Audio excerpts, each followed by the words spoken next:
নমস্কাৰ প্ৰিয় দৰ্শক, আজি আমি আহিছোঁ বৰলুইত ৰেষ্টুৰেণ্টলৈ। মানে কি হয়, আমি গুৱাহাটীলৈ গৈ আছিলোঁ দুপৰীয়া ঠিক 1-2টামান বজাত। গতিকে সেইখিনি সময় যিহেতু লাঞ্চ কৰাৰ সময়, গতিকে আমি মায়ে মই ডিচাইড কৰিলোঁ যে বৰলুইত ৰেষ্টুৰেণ্টত যাওঁ।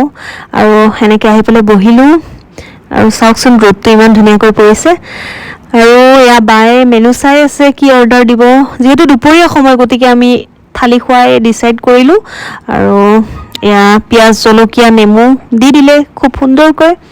আৰু ইয়াৰ ইণ্টেৰিয়ৰটো আৰু ক'বই নালাগে, ইমান ধুনীয়া লাগিছে মানে।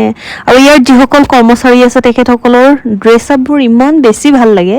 লগতে বা আৰু মই দুখনমান ফটো উঠি ল'লোঁ। আৰু এয়া খানা অলৰেডি আহি গ'ল, মানে থালি আৰু থালিখন চাই বহুত বেছি ভাল লাগিছে, কাৰণ ইমান কেইবিধ আঞ্জা আছে।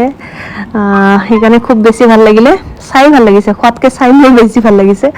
আৰু এইখন চাওক, বিভিন্ন ধৰণৰ থলুৱা খাদ্য দিছে। আৰু মেইনলি মই মাছ পিটিকাটো মোৰ বেছি ভাল লাগিল। মানে মাংস ল'লোঁ আমি, ছাগলী মাংস লগতে মুৰ্গীৰ মাংস এনেকৈ ল'লোঁ। মোৰ মানে চবতকৈ বেছি, যিমানে মাছ মাংস নাথাকক কিয়, এই মাছ পিটিকাটো মোৰ মানে খুবেই বেছি ফেভৰেট। মাছ পিটিকাটো মই বহুত বেছি খালোঁ। আৰু ইয়াৰ তৃপ্তিৰে মই খাই আছোঁ। মাছ পিটিকা মানে কৈছোঁ নহয়, কি আল্টিমেট। মই ঘৰতো এইটো মাজে মাজে খাই থাকোঁ বাৰু, নিজে বনাই বনাই। আৰু এয়া আমাৰ অলৰেডি খোৱা হৈ গ'ল। চাওকচোন, আমি পূৰা একদম থালি খতম কৰি দিছোঁ, এনেকুৱা তৃপ্তিৰে খাইছোঁ। আৰু সেনেকৈ লেতেৰা পেতেৰাকৈ হৈ আছে আৰু মোৰ কাঁহীখন। আৰু এয়া খাই লৈ হৈ গ'ল। এয়া মানে অকণমান নিজকে চাইছোঁ, খাই পেলাই অকণমান শকত হৈ গ'লোঁ নেকি এনেকৈ চালোঁ। মানে বহুত বেছি খাই দিলোঁতো এইকাৰণে। আৰু আমাৰ থালিকেইখন চাওকচোন, ইমান লেতেৰা দেখিছে।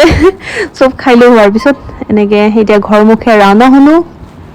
ঘৰমুখে নহয়, চৰি আৰু গুৱাহাটীৰ পিনে গ'লোঁ। যিহেতু আমি ইমাৰ্জেঞ্চি কাম এটাত গৈ আছিলোঁ, মা মই বা, গতিকে গৈ আছোঁ।